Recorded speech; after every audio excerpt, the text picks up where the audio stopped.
I call this Town of Adams Board of Selectmen's meeting to order, Wednesday, January 21st, 2026.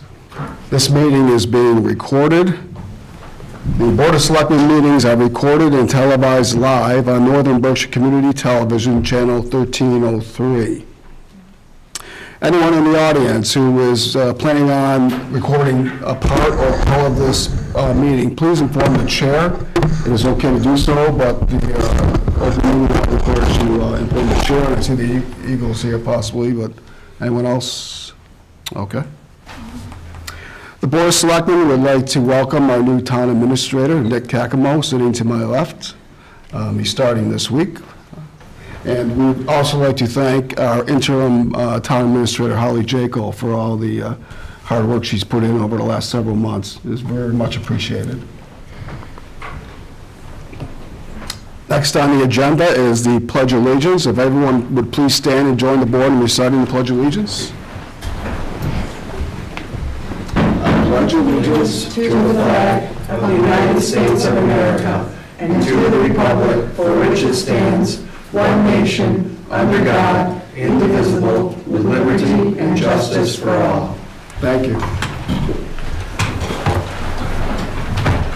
We just had a couple of reporters come in. Okay, thank you. That's Berkshire Eagle, okay.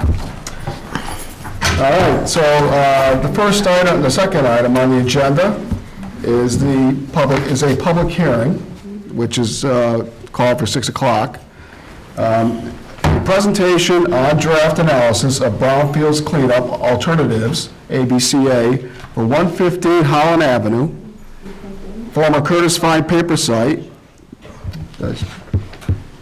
and application for EPA brownfields cleanup grant funding. Can I have a motion to go into public hearing?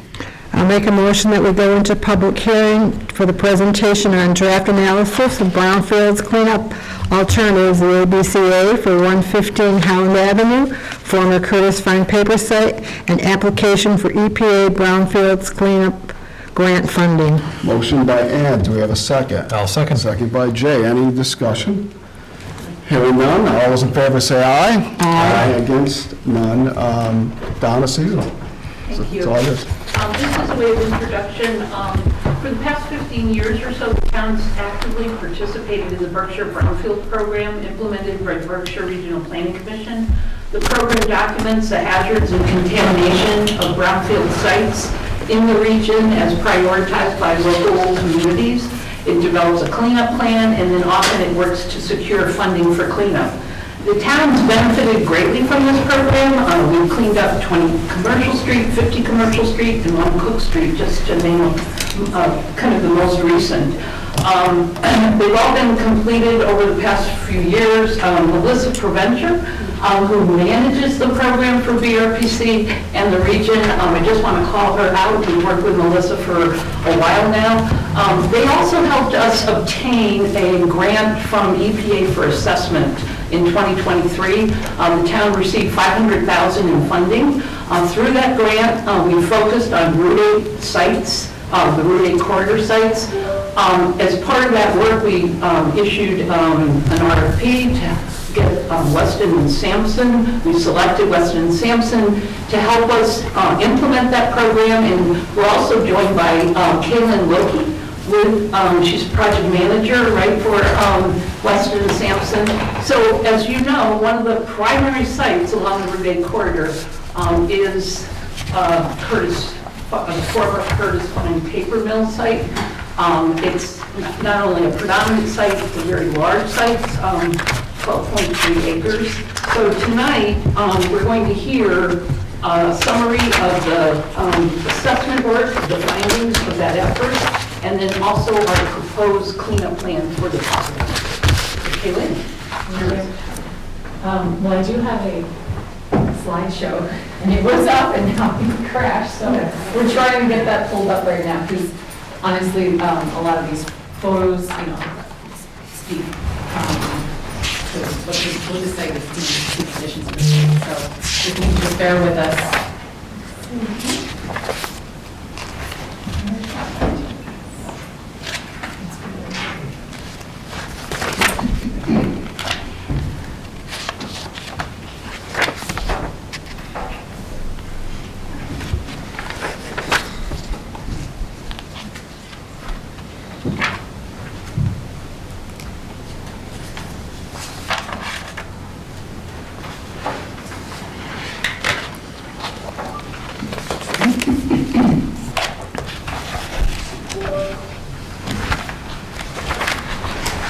We need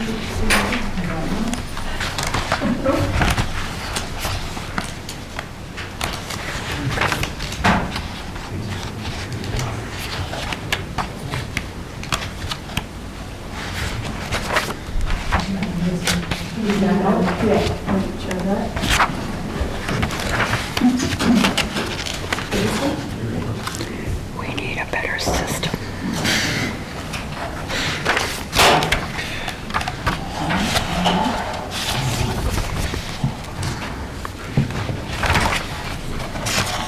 I apologize, this was ready to go at 3:06.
I can take a 5-minute recess. If you want, I think I have to restart. I don't know what happened. Okay. Yeah. Okay, give that a shot. Go home, go grab some popcorn and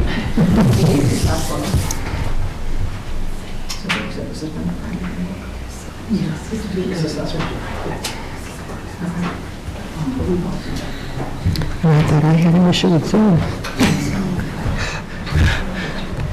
Yep. This technology. It's fun until it's not fun.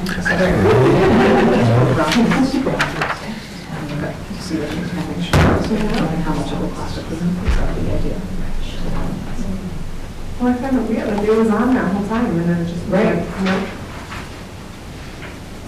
And how it can be. Okay. That's one of the things. People have issues. So if this doesn't work, we'll move on down the agenda. Well, we'll have to come back out of public hearing, but we'll see how this works out. Or we can take a recess, we'll see what happens.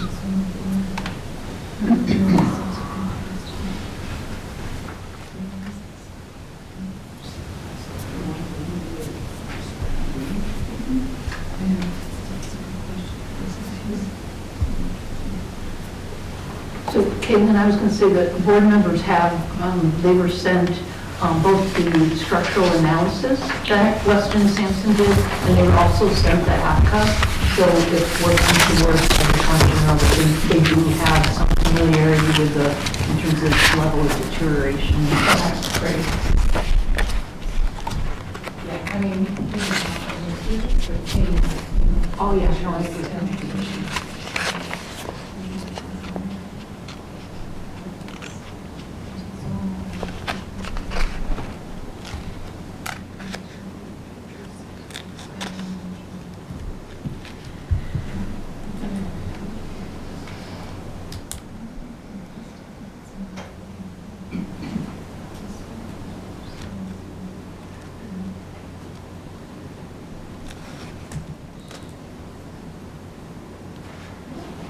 Here we go. Yeah.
All right, so the board, want to take a motion to come out of public hearing, and then we'll come back in later.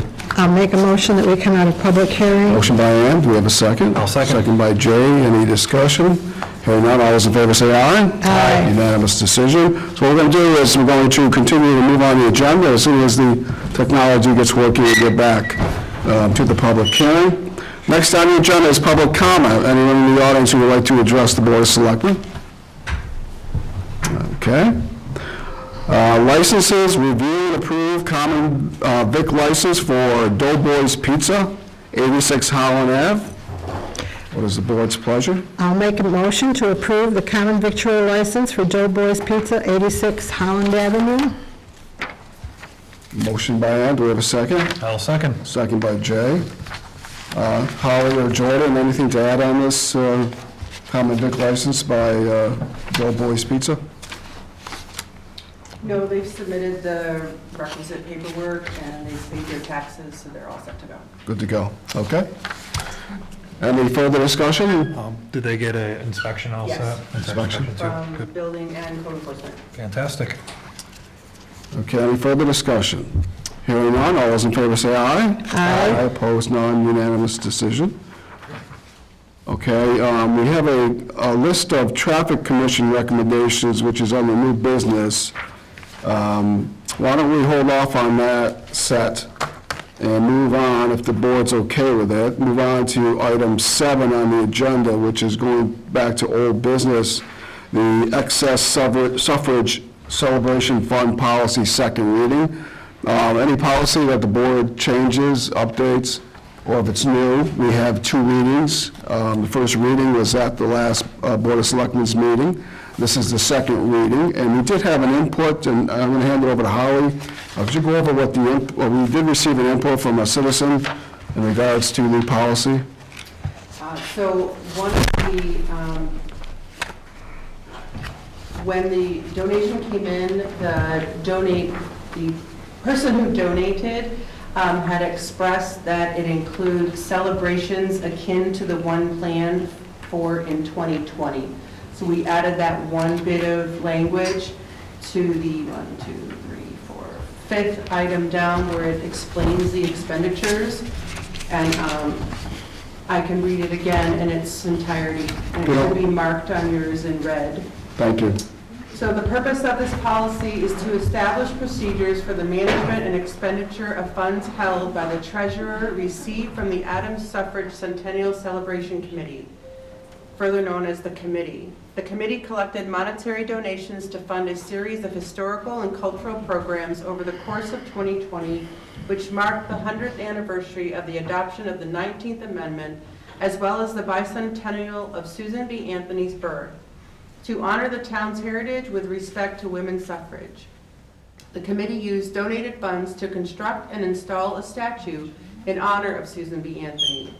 Many other planned programming and Many other planned programming and activities were canceled due to the global COVID-19 pandemic.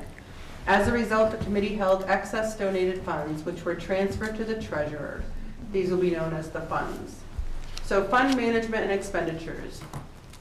The treasurer shall maintain the funds in a separate interest-bearing account, which will be known as the account.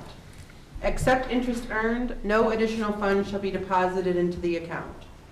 Funds may be withdrawn from the account at the request of the Board of Selectmen. The Board of Selectmen shall have exclusive authority to expend the funds. All expenditures shall be consistent with the donor's intent.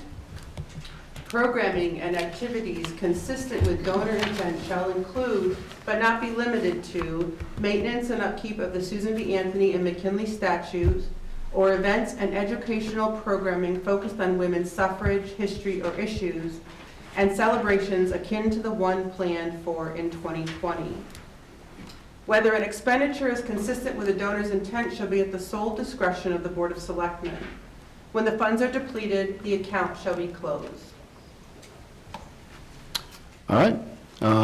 What is the board's pleasure? To motion to accept the second reading with the update added as read. A motion that we accept the second reading with the motion that was added. With the information that was added this evening. Okay, we have a motion by Ann. Do we have a second? I'll second. Second by Jay. Any final discussion on this policy? Hearing none, all those in favor say aye. Aye. Opposed?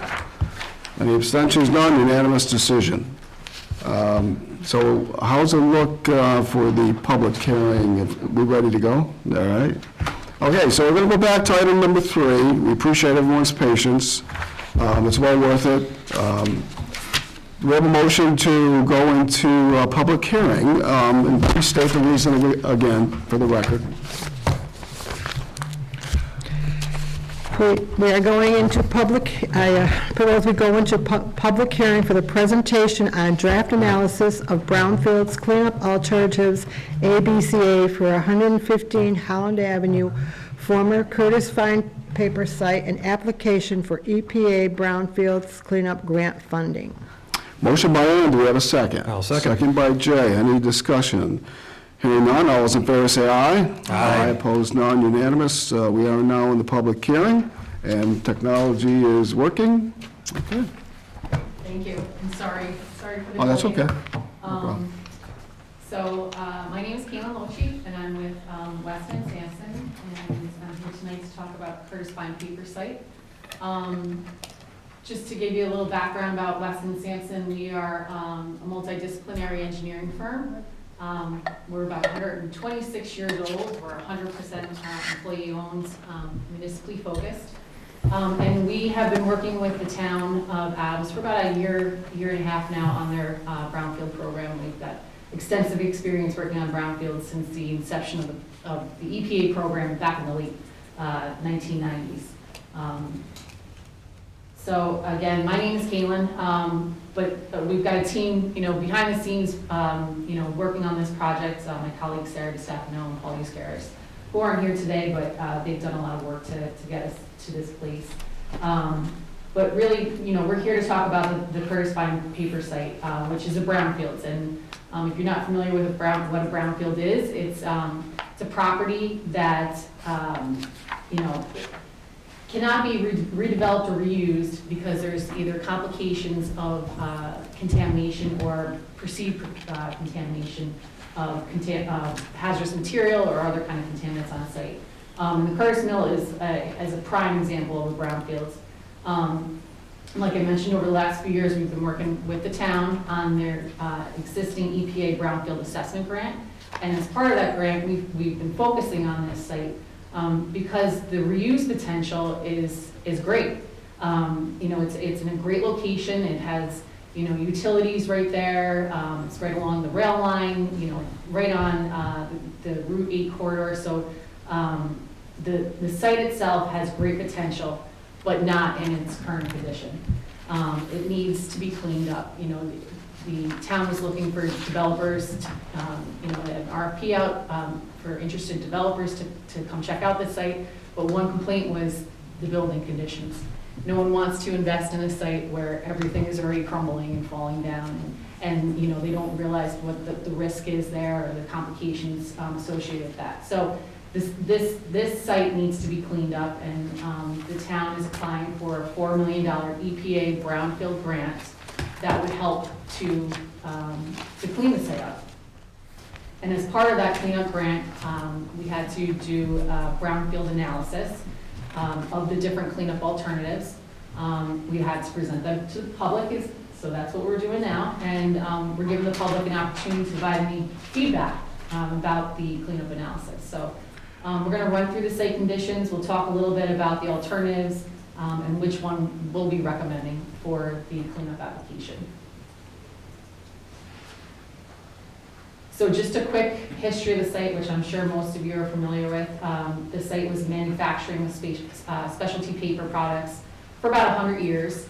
And in the last 20 or so years, it's just sat derelict. There was a trucking company that occupied it for a little bit, but you know, they did nothing really with it. And then in 2023, about 2 years ago, the town acquired the property due to non-payment of the taxes. And the town's really just been kind of trying to figure out what to do with the site since then. So there's also been some previous investigations that were completed at the site, so I'll just quickly run through those. In '95, there was a diesel fuel spill that was cleaned up.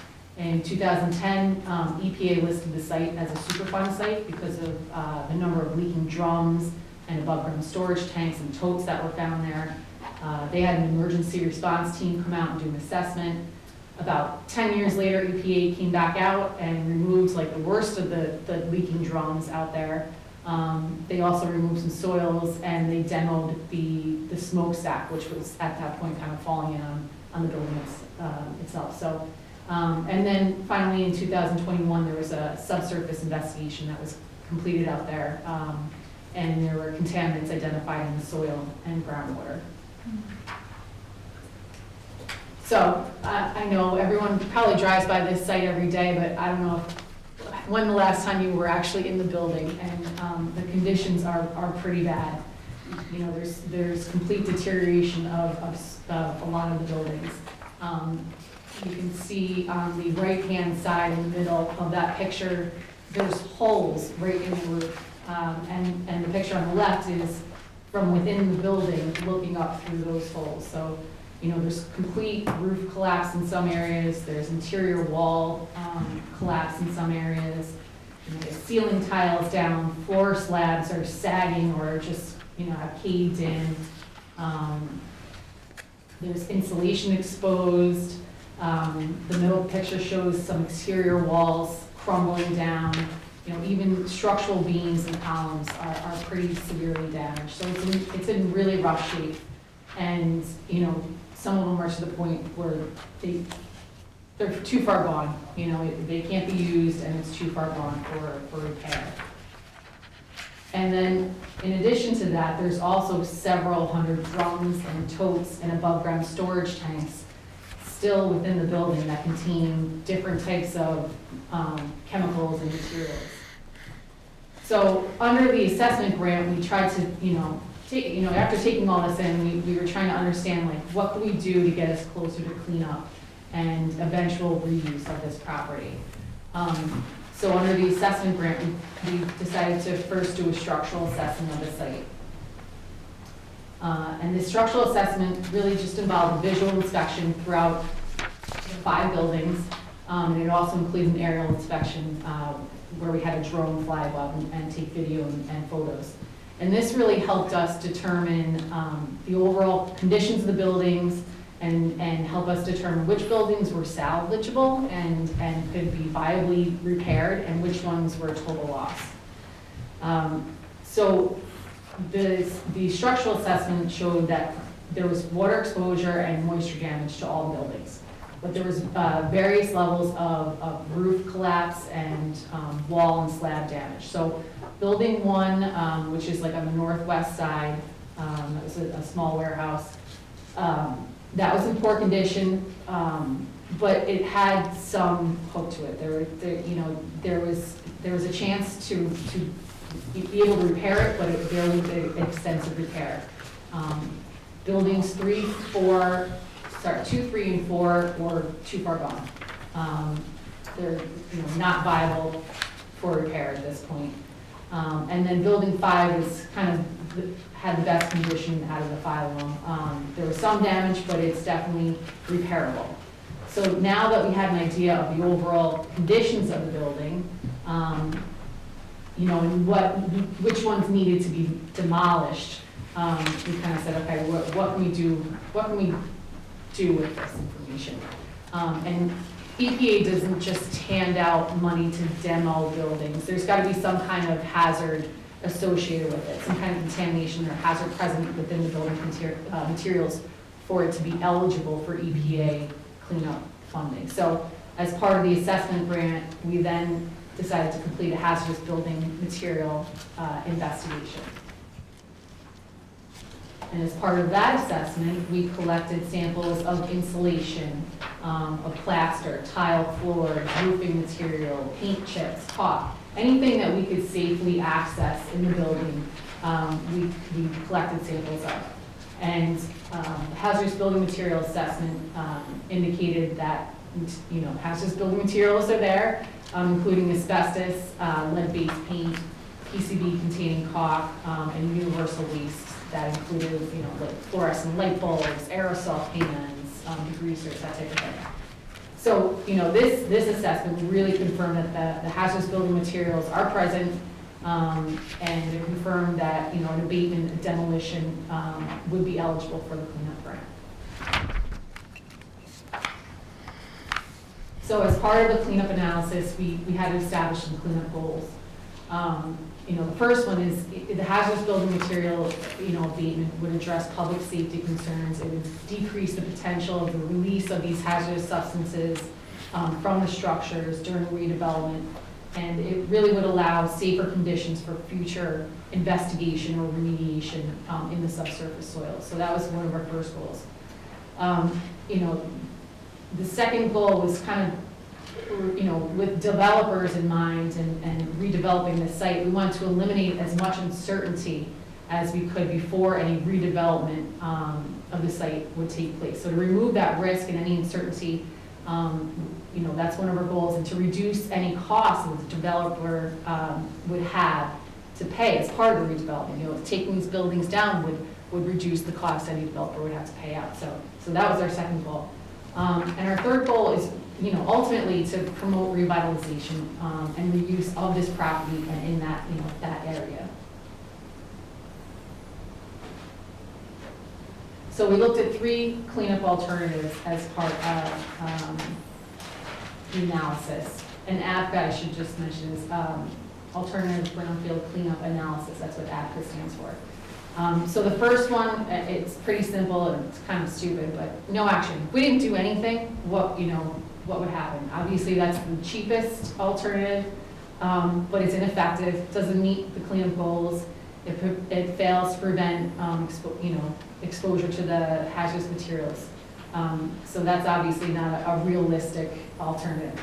The second alternative that we looked at was abatement and remediation. So we looked at, the different conditions of the 5 buildings. We know that 2, 3, and 4 would need to come down, but what if we renovated 1 and 5? That would meet the cleanup goals, but this ended up being the most expensive alternative and most difficult to implement. And that's because additional engineering designs and controls would be needed to support, buildings 1 and 5 while abating them. And then our third alternative would be to abate and demolition. And this was this was the alternative that we'd like to move forward with and suggest. And we looked at full demolition of all 5 buildings, except that was extremely expensive. So we took a step back and said, okay, we have $4 million this grant would cover. So which buildings could we take down with that money? So this alternative actually includes the demolition of building 1, 2, 3, and 4, and because building 5 is in the best condition of the 5 of them, that would remain. And this alternative is less expensive than the second one. Obviously, it meets all the goals and it reduces, the environmental risk. So that is the alternative that we would be recommending. There we go. Okay. So what's next? We have our draft APCA, which outlays, the 3 alternatives. It kind of runs through, why we chose the third one. We look at, implementability, the cost. That is available for review. The actual application and documents associated with that are available for review. They're all here at the town hall. So they're available for review. We love, the public feedback and comments on that. We're asking for all comments to be submitted by the end of this week, because we are on a tight deadline. The applications are due next Wednesday, so, any feedback or comments that we get, we need to address, document, and, incorporate any of those changes or revisions or anything into these documents before they need to be submitted on the 28th. And then the award announcements will come out in June, and then funding would happen in October. I should mention that it's a very competitive process. I think they're awarding 26 cleanup grants this year. And I believe there's 10 EPA regions, so there'll be 2 winners in each region. This is Region 1, New England's Region 1, so there'll at least be 2 winners in Region 1. There could be more. But it's a competitive, process. We've had, great help with Berkshire Regional Planning Commission helping us pull all this together. So yeah, we'd love to hear any feedback that anyone has, or if you have any questions, happy to answer them. Okay. Thank you for that presentation. First question I have is, it was mentioned that the site was identified as a Superfund site in the past. Is that label still assigned to that No. site? Okay, so that's Or been... wouldn't be eligible for this. Right, okay, good, so that's no issue there. I've been through that site, and I've seen the chemical, the bins that are there. What type of chemicals are there? Is there any concern, what type of a cleanup would it be? How dangerous are those chemicals?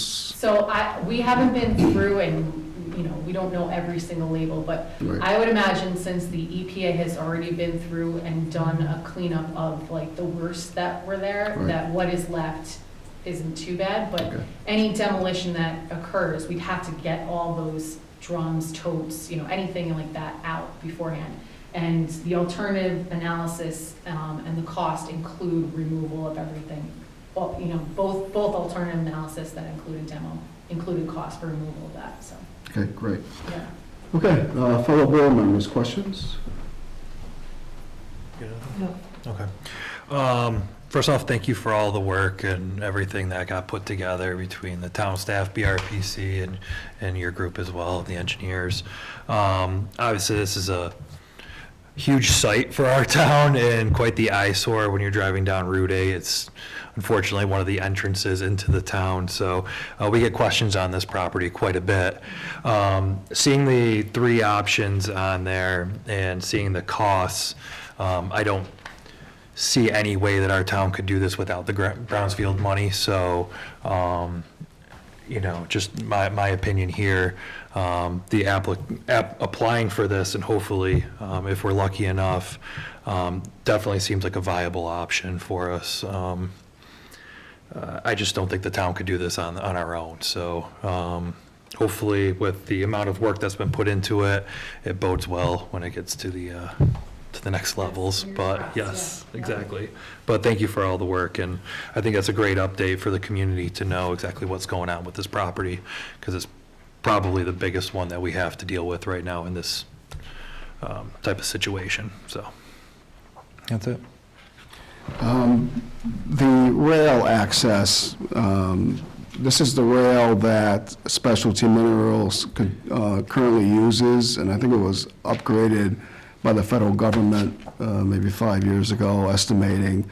So that rail access for businesses is viable, can be used right away, and shouldn't take any investments by companies to begin to use that, right? That's great. That's just a great asset, Absolutely. Okay. Yeah, that's why, the site it has so much potential. yes. So if we can get these buildings down and get someone interested in it, it'd be great. In regards to the $4 million grant with the feds, and I talked to Don a little bit about this, that the town, when we get grants like this, and we've done it before, for grants that we've been awarded, that the town needs to, have an investment themselves to show that the interest we have in this grant. So I don't know if, Don, if you want to talk a second about that, of what the town would be responsible for applying for this grant. We're proposing that the town put in $100,000. Likely this grant, the cleanup project would take over a couple of years, so it'd be over 2 fiscal years. And I'm proposing that this would just be out of existing funds in community development. As you know, every year community development has a good amount of funds to do engineering, so I feel this is an appropriate purpose. And just like you said, Mr. Chairman, it does help to leverage community interest and support in a project if you're actually putting in dollars. We also are getting a contribution from BRPC of $500,000 under the, is that the revolving loan. the revolving loan fund. Okay. So again, we are showing that local, regional commitment to this project, and I think that helps emphasize the importance. Because it really is, because of its size, because of its location with the rail and on Route 8, it really goes beyond the town of Adams in terms of significance. Yes. Okay, thank you. If I can add to Sure, that, I think yeah. it's important to note that even though that is a significant investment, once this property is remediated and then it could be sold potentially, then on the tax roll, that would also be able to recoup some of that money long-term. So it is an investment, but it's a really good investment. Good point. The Town of Adams' current business park is almost full. I believe we have one parcel of land left in that business park. So which employs hundreds of people, which includes the gas company and the plumbers, that business. We have Adams Plumbing and Heating is there. So that is pretty much full. We have one interested party in the last parcel of land. So that is really good news for Adams, and we could use some expansion now. So this parcel of land has always been thought that could be part of that, or the study could come up with some other great things for us, housing or whatever it may be. So this is a great project. We've always tried to, in this community, preserve our historical buildings, and we've done a really good job at that, including the East Street, the former community center. Everyone has probably seen the apartments that have been done there. Private investments have done there millions of dollars going into the former middle school memorial building, and we're keeping that building and updating that. So we've tried to keep our historical buildings, but in this case, and I've been through it, I went through it with Ed St. John several years ago, Attorney Ed St. John, and the buildings were in terrible shape back then, and it's been a few years, and I'm sure they're in worse shape. So I can understand, pictures I see look very familiar to me, that the buildings they do need to be torn down, the majority. There was the office building, the brick building, that I noticed probably, as you've suggested, could be improved and kept, which is what we try to do in this community. So I think this is going to be a great project for us, and it's a great economic development project, and looking forward to the next step in this process. And before the public, we ask for questions from the public. Donna, what is the action for the board? Is it to support the recommendation and the funding support going forward, or? I don't think there's any formal, Okay. but I certainly wouldn't mind a board vote to Okay. approve us applying for the grant and wishing us Godspeed. Okay. All right, so we're still in public hearing. Anyone from the audience who would like to come up to the podium and speak with the board about this project? Yes. Please state your name and your location. Caroline Scully, 7 Country Club Avenue. I wondered about, I've only just been able, I just skimmed this, so I haven't read it thoroughly yet. The soil below the buildings, is there a knowledge of what the contaminants might be and how big a problem they might be? Because I guess my comment is the buildings contain what all old buildings have. I mean, my house has all of those things. So it seems sad to tear them down, but I'm wondering about the issue of the soil. So a different engineering firm did that investigation back in 2021. They didn't do, from what I remember, they didn't do any borings or sampling underneath the building footprint, but in areas that were outside of the building footprint.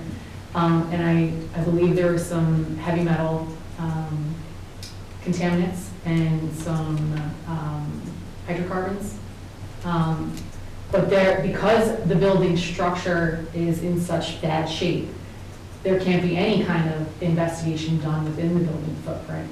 So, this grant was awarded and these buildings could come down, that would allow for an additional investigation within the building footprint to see Yeah. what else is in the soil. I saw that in the narrative, Yeah. yeah.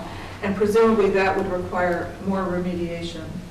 So in other words, that soil would need to be remediated. Depending on depending on the levels, right? We don't really know what those are right now. Okay. And this does not include, these costs are just for the building to come down. Right. Additional funding would be needed to, I guess that's my point. would be needed to further As a investigate. reality check, yeah. Yeah. And I wonder, and this may not be something, I don't think it is something you can answer, but if a buyer came forward, and it's not like I know anybody, but if a buyer came forward and said, wait a minute, I don't want you to tear down all 4 of those buildings, and they were willing to work within the grant, is that even an option? If you had a really interested buyer who was maybe even willing to go ahead and buy it, can a buyer work with the grant and with the town to maybe adjust to what they might want? I don't know how flexible these grants are, and actually, it's probably more of a question for Don. And Don, I'll answer just briefly that we did put an RFP out Right. previously, and we did have some interest. Some individuals from California wanted to build some kind of a big warehouse or something, but it just didn't go through because of the state of the buildings Right. and the state of the chemicals. So we did put that opportunity out there, and the response was minimal. But if that, But my question is, Yeah. if someone did come forward now, Yeah. and they said, I don't want you to tear all these buildings down, can someone buy the property and then work with the town and the funds that would be acquired possibly through this grant to? I believe that, and, I could be wrong, but I believe that if the town was awarded the funds, they're only awarding this grant program to municipalities or Right. other public entities. So a private investor couldn't receive these funds. Right. So would there be an opportunity for somebody that was really interested to influence how we go forward with it? Yes, I think that's a possibility. Right, okay. There's always a possibility of amending a grant once you receive it. Okay. So that would be Okay. something that could be explored. But they probably couldn't buy the property because it needs to, the grant Correct. would be to the. Right. And based on our experience with this property since certainly last 20 years, I'm not thinking that's really that viable. No, I got it, yeah. Okay, that's it. Thank yeah, you. thank you. Good questions, thank you. Anyone else in the audience who would like to address the board? Okay, hearing none, motion to exit from the public hearing. I'll make a motion that we exit public hearing. Motion by Jay, we have a second.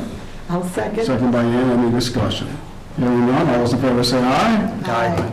Opposed, non-unanimous decision. All right, deliberation by the board.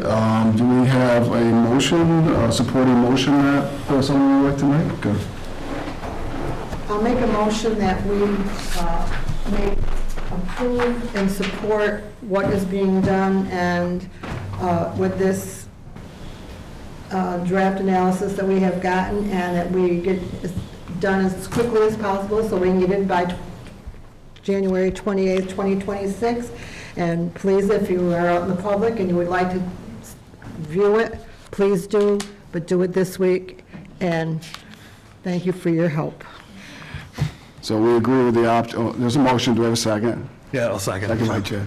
So the board agrees with the Weston and Sampson recommendations, and we do support the submittal for the $4 million federal grant for cleanup and building removal, and yeah, we do support. Okay? Got a vote? Any further discussion? Hearing none, all those in favor say aye. Aye. Opposed, none, unanimous decision. Thank you all. Very good presentation.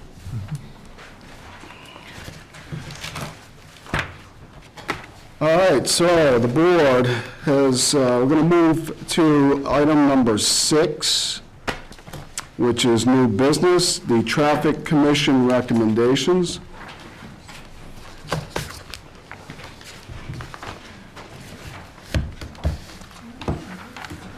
So the board met last Wednesday, the Board of Selectmen, for a workshop to listen to some Traffic Commission recommendations.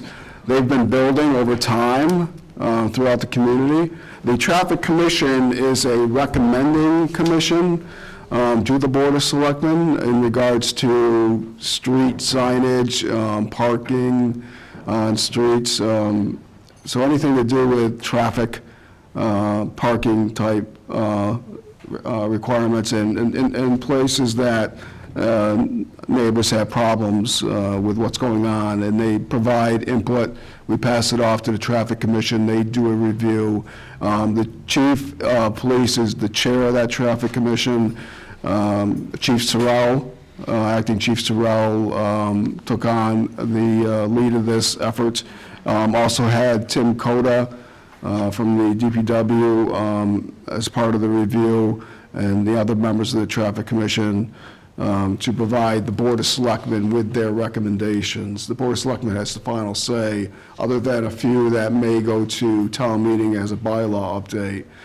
We may have a couple of those, one or two, so that's the way that process works. And so we do, so now we have a list in front of us. We've reviewed that list. The board has received a summary from Jordan, and we thank you, Jordan, for that summary sheet you provided, and I just need to grab that. So we're going to take these one by one. I have that sheet. So we'll take this one by one. The Traffic Commission did have residents attend that meeting. I believe that notices did go out to those neighbors impacted. So there were people in the audience providing impacts to them. The first item, which is A, parking on Grove Street as it pertains to emergency vehicles getting through. Okay, so what that had to do with, and I have my workshop information here,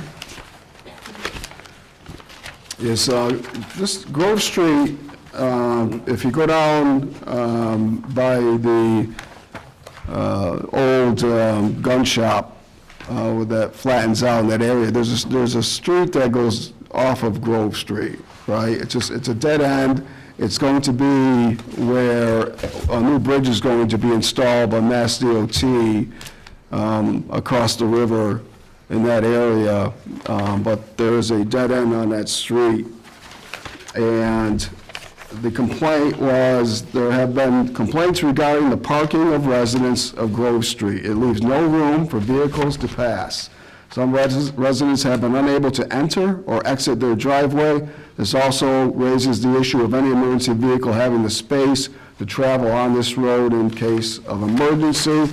We do have an input from a neighbor describing some of the issues.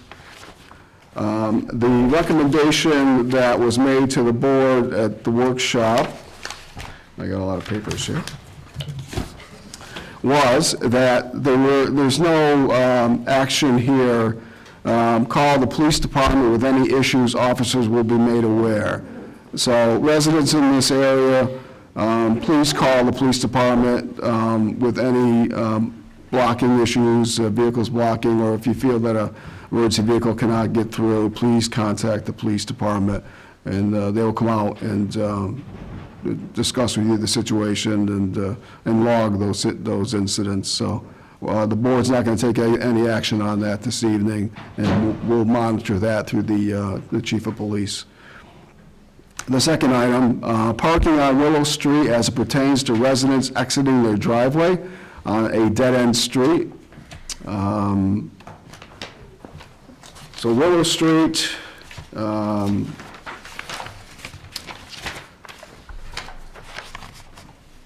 is a dead end. There's a concern of issues of residents entering, exiting the driveway or driveways at the end of the street. The recommendation from the Traffic Commission to the board that a no parking sign be placed at the dead-end street on both sides of the street. So what was happening is vehicles were parking at the end of this dead-end street at various times. Yes, and the residents who live at the end were unable to, at some points, back out of the driveway or enter the driveway with vehicles. Okay, so the recommendation to the board, and we can take this as a motion, that a no parking sign be placed at the dead-end street, which is Willow Street, on both sides of the street to take care of this issue. What is the board's pleasure? I'll make a motion that we accept the Traffic Commission's recommendation that the board place a no park, whoever it be, but we accept it, that no parking sign be placed at the dead-end street on both sides of the street of Willow Street. Motion made by Jay, do we have a second? I'll second. Second by Ann. Any further discussion? Hearing none, all those in favor say aye. Aye. Opposed, none, unanimous. There's no one in the audience here for that, okay. The next one is item C, parking on High Street as it pertains to residents with off-street parking. We've had this complaint in the past. The board voted a different way that's come to us. There have been complaints regarding parking on the streets of High Street, particularly parking in front of houses when there is off-street parking available to residents. This also raises concerns for emergency vehicles to pass. The recommendation of the Traffic Commission is to the board that High Street have no parking on the west side of the street. Okay, so I took a look, and I want to say thank the town clerk for providing me with the traffic regulations for the town of Adams, Chapter 202, Vehicles and Traffic. 202-41, parking prohibited on certain streets. So there's a list in our traffic regulations of all of the streets that we have no parking, and it does indicate which side of the street. So any votes in regards to having no parking on one side or the other, I think with this, the board makes a decision that's probably final. I don't know, I don't think this has to go to the town meeting, but we'll verify that. So the traffic regulations would have to be updated to indicate that, okay? All right. So this is High Street. I just want to make sure, I just received this part. The High Street is not currently listed in the traffic regulations for no parking on either side. So the recommendation is that to have no parking on High Street on the west side of the street. What is the board's pleasure? I'll make a motion, we accept the Traffic Commission's recommendation to the board that High Street have no parking on the west side of the street. Motion by Ann, do we have a second? I'll second. Second by Jay. Now, the board has discussed this once before, and we voted to have no parking on the east side of the street. So that is what is currently the decision made by the Board of Selectmen at a previous vote. So if the board, so we have a motion on the floor to change that. Any further discussion? Hearing none, all those in favor say aye. Aye. Any opposed? I oppose. I voted the opposite way the last time we did this. So motion passes. Okay, that's High Street. We're on item D, parking on Friend Street as it pertains to vehicles parking on sidewalks. This item on Front Street, down when you're heading north, coming down towards Renfrew Field on the right, there's been parking on the sidewalks. This has been addressed in the past by the Board of Selectmen. Since the workshop, we have not pulled together all the information that was approved in the past by previous boards, so we still need to do that. So I would ask for a motion to table this one until we research and bring forward to the board any decisions or any discussion that's been made by previous boards of selectmen in regards to this issue, and we'll get back at this one. You can Go do it. ahead. I'll make a motion that we table the parking on Friend Street as it pertains to vehicles parking on sidewalks until more information's gathered. Motion by Jay, we have a second? I'll second. Second by Ann, any discussion? Hearing none, all those in favor say aye. Aye. Opposed, none, unanimous decision. Next is E, signage for Gavin Ave pertaining to children playing in area. A children at play sign has been requested. The Traffic Commission does recommend that. So the Traffic Commission recommends to the board that children at play sign be placed on Gavin Avenue. Do we have the exact location for that? It wasn't like a specific area, I'm thinking towards the front of the street. Okay. But it was that end. Okay, so it's dead end, so it'll be at the beginning of the street, most likely for the whole street. All right, what is the board's pleasure? I'll make a motion that we approve the recommendation of the Traffic Commission that a children at play sign be placed on Gavin Avenue. Motion by Ann, do we have a second? I'll second. And second by Jay. The only concern, I'm fine with this personally, but the children at play signs could be put on every street in the town. So, we just need to consider that as we do each of these requests, that there's children on probably every street in this community, and anyone can come forward and ask for a children at play sign. So we need to keep that in mind when we make these decisions, in my opinion, going forward. Any further discussion? Hearing none, all those in favor say aye. Aye. Opposed, none, unanimous decision. Next item, F, there are hedges blocking the view of vehicles pulling onto Friend Street from Upton Street. The Traffic Commission recommends to the board that a letter be sent to the homeowners regarding the hedges and passing this complaint to the code enforcement officer to check and see if these hedges are following the town's code. What is the board's pleasure? I can do it. I'll make a motion that we recommend the Traffic Commission approve the Traffic Commission's recommendation to the board that a letter be sent to the homeowners regarding the hedges and passing the complaint to the code enforcement officer, check to see if the hedges are following town's code. Motion by Jay, do we have a second? I'll second. Any discussion? Can I speak Sure, yeah. through the chair? Oh, sorry, yes. One of the questions I have is, would this go to zoning for the hedges? And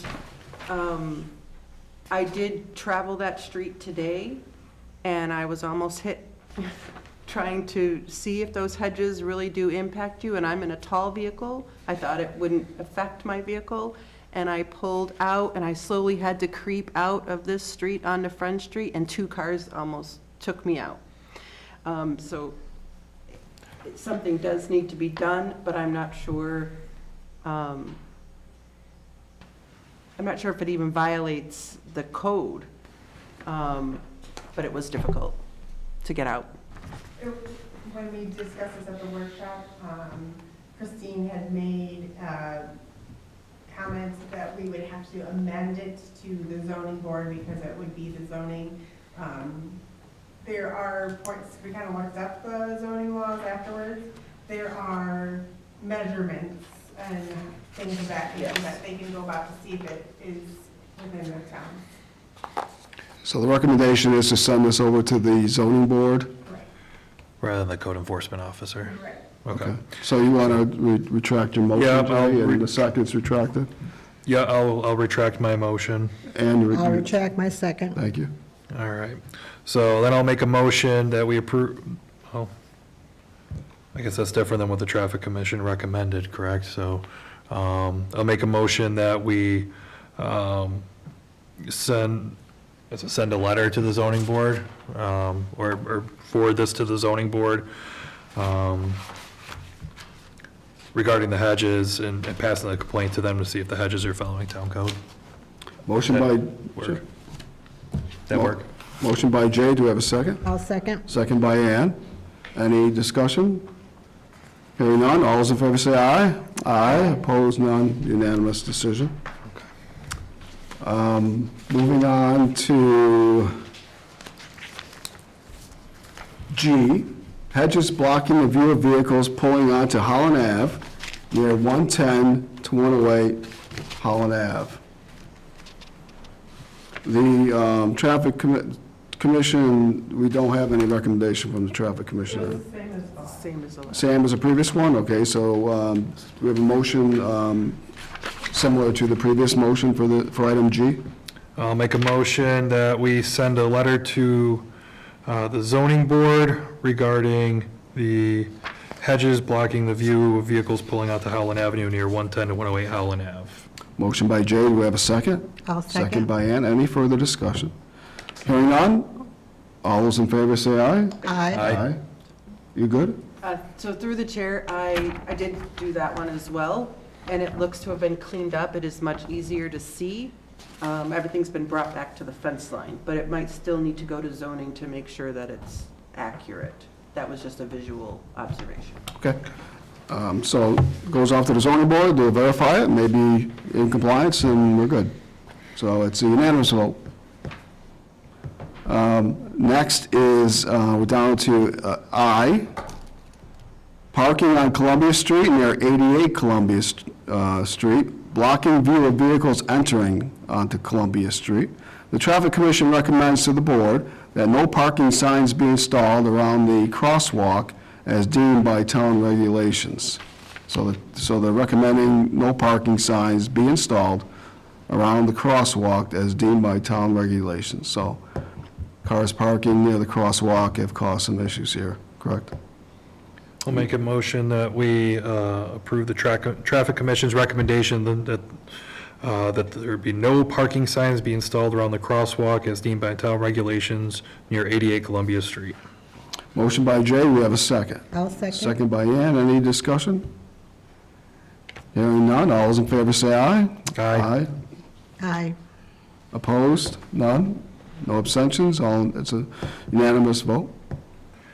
Next, we have J, parking on Smith Street, which is off of Summer, as it pertains to emergency vehicles getting through. The Traffic Commission recommends to the board to install no parking signs on the south side of Smith Street and no parking here to corner at the bottom of the street. I'll make a recommendation, we approve the Traffic Commission's recommendation to the board to install no parking signs on the south side of Smith Street and no parking from here to corner at the bottom of the street. Motion by Ann, do we have a second? I have discussion. Yeah, we have discussion. Do you want to second it, and then we can have discussion? can't She can't. Or no, okay, I can do that, and then we can have discussion. I'll second it. and then we'll have Okay. discussion. Second by Jay. No, you're good, you're good. Okay, so we have a motion and a second discussion. So through the chair, I did connect with, we connected with both Tims today, Chief Tim Sorrell and Tim Coda. We had some questions during our workshop as to whether it should be the north side of the street or the south side. The recommendation from the committee was the south, but they believe we should return this back to the Traffic Commission to determine what side of the street they actually want to recommend, because there was some confusion. But that putting a no parking from here to corner on both sides of the street would adequately suffice for now. Okay. What is the board's pleasure on the motion? Do we have a retraction for the motion and second? I'll retract my motion. And I'll retract my second. Okay, do we have a motion to send this back to the chief of police? I'll make a motion, we send this parking on Smith Street as pertains to emergency vehicles getting through, back to the Traffic Commission to decide what should be the better side for the no parking. Motion by Ann, do we have a second? I'll make a second if I can amend it. Okay, second by Jay. Okay. So now make a motion to amend. So I'll make a motion to amend that we add the approval, the recommendation for the no parking here to corner at the bottom of the street. So we accept that part of the recommendation, but the other half send back to the Traffic Commission. Okay. Motion by Jay to amend the motion. Do we have a second? I'll second. Second by Ann. My thoughts is we just send it back, just something else may change, and not approve anything at this point until we get a full response back. But any further discussion on the amendments? Hearing none, all those in favor of the amendment to the motion, Aye. say aye. Aye. I vote no, 2-1, it passes. And the reason I vote no is that I believe it should come back all at once, but that's fine. And now we're back to the actual motion to send this back to the Traffic Commission. Any further discussion? Hearing none, all those in favor say aye. Aye. Opposed, none, unanimous. And we have K, which I believe is the last one, right, Jordan? Yeah. There's a proposal to eliminate parking meters on School Street to accommodate lost parking for the police department at the back of the building. The spots on School Street will then be deemed police department and visitors parking. The Traffic Commission recommends to the board that the parking meters be eliminated on School Street and the parking spots be deemed to the police department and visitors parking.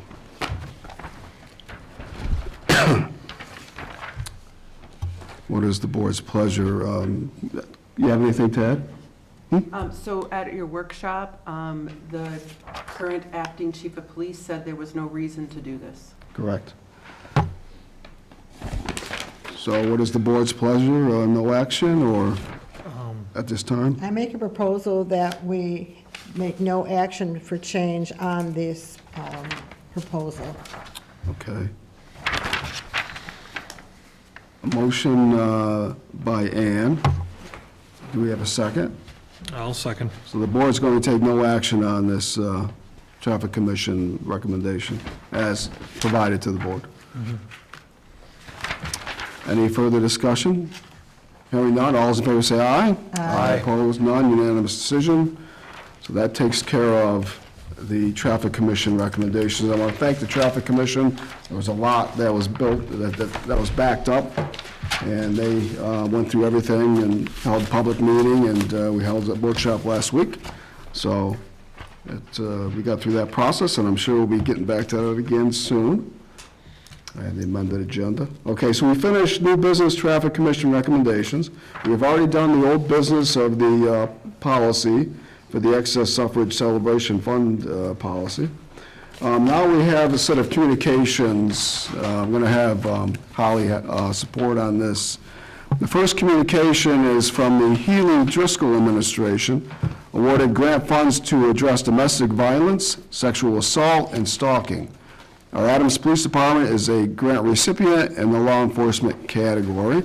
The board has that as part of your packet. Holly, anything to add to that? Yes, so I checked into the chief as to kind of what exactly this award was for. What this gives us is from the Elizabeth Freeman Center, a civilian domestic violence advocate to work 20 hours per week to provide follow-up and referral services on behalf of the Adams Police Department. Our police Department, in turn, they're going to provide a designated workstation within the department with phone and computer access. They will refer victims of 209A restraining orders, victims of 258E harassment orders, victims of domestic violence disturbances, sexual assault, dating violence, and/or stalking to the civilian domestic violence advocate for follow-up services. There's more involved in it, but what it does is it pays this person's salary, and she is housed right in the Adams Police Department. She also provides training to our police responders. That's kind of a summary. All right, great, thank you. Any questions, comments from the board? I think that's a great thing for us to be awarded, so I'd like to thank anyone who applied for this and for the work that they did.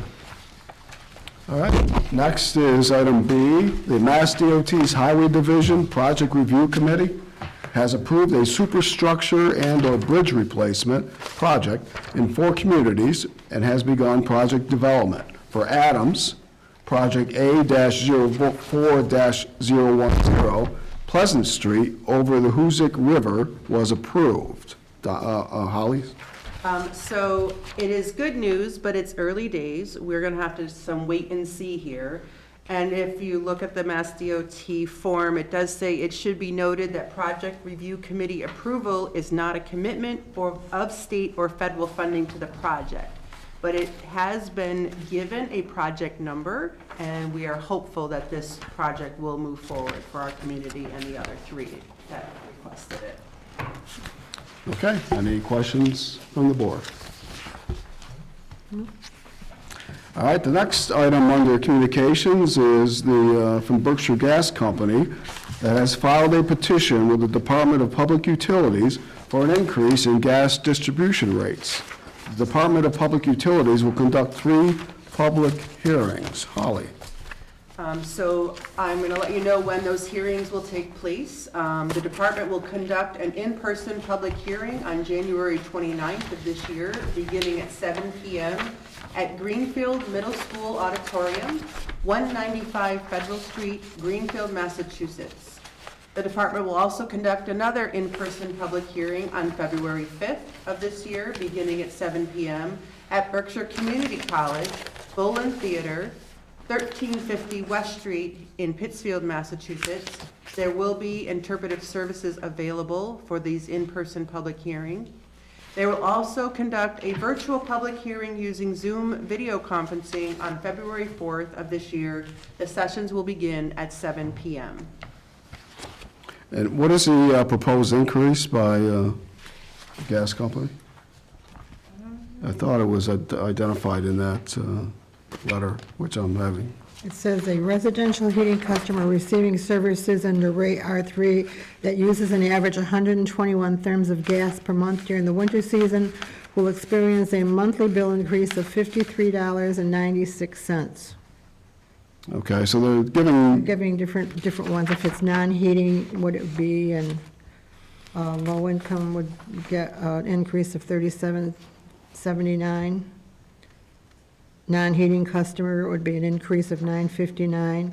Commercial and industrial can expect bill impacts to vary depending on usage and rate class, according to the company. The monthly bill impacts will range from an increase of between 11.7% and 25.9%, depending on usage and rate class. All right. For those of you that heat your homes with natural gas, this is the opportunity to make your voice heard. Either attend one of the forums. The Greenfield is the closest. They gave some averages for certain types of homes and businesses, but there is an increase going on throughout the state, and they're going up pretty good. So you may want to contact your representative or senator, state senator, and voice your opinion. Now is your opportunity to do so.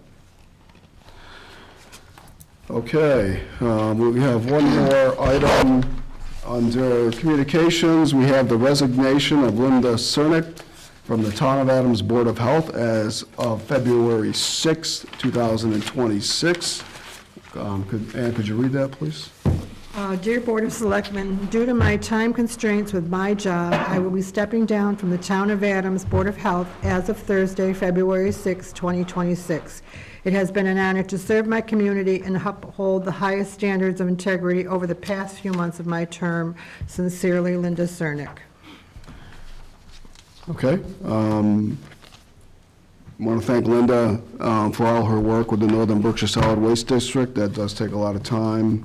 And thank her for the time on the Board of Health, and indicated February 6th, so she's going to work and do the work that needs to be done until the day she's to her last day. So thank you, Linda, for all you do for the town.